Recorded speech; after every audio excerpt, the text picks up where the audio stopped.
चाणक्य 90।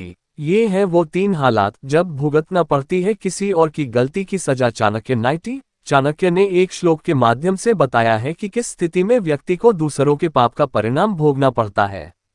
चाणक्य 90। शास्त्र और गुरुन पुराण दोनों में बताया गया है कि व्यक्ति को उसके पिछले जन्म और वर्तमान युग में कर्म के हिसाब से उसकी सजा तय होती है।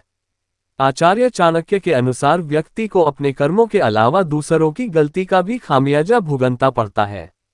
चाणक्य ने एक श्लोक के माध्यम से बताया है कि किस स्थिति में व्यक्ति को दूसरों के पाप का परिणाम भोगना पड़ता है।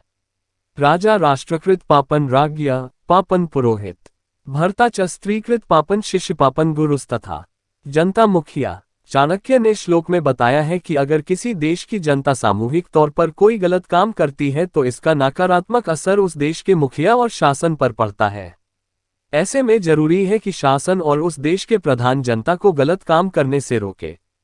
उदाहरण के लिए अगर किसी संस्थान के कर्मचारी गलती करते हैं तो टीम लीडर के साथ उस ऑफिस के मुखिया को भी इसका खामियाजा भुगतना पड़ता है। पति पत्नी, जबकि पत्नी कोई गलत कार्य करती है तो खुद के साथ उसके पति को भी नुकसान उठाना पड़ता है। ठीक इसी तरह पति कोई अनिष्ट काम करता है तो पत्नी उसके कर्मों का फल भोगती है। ऐसे में दाम्पत्य जीवन को खुशहाल बनाने के लिए पति पत्नी के रिश्तों का मजबूत होने बहुत जरूरी है। अगर एक गलत राह पर है तो दूसरी की जिम्मेदारी होनी चाहिए उसे समझाने की। गुरु शिष्य, चाणक्य कहते हैं कि जब कोई शिष्य गलत कार्यों में लिप्त हो जाता है तो इससे गुरु की भी बदनामी होती है। गुरु का कर्तव्य होता है शिष्य को अंधकार से प्रकाश की ओर ले जाना।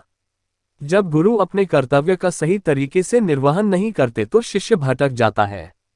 इससे गुरु की भी छवि खराब होती है।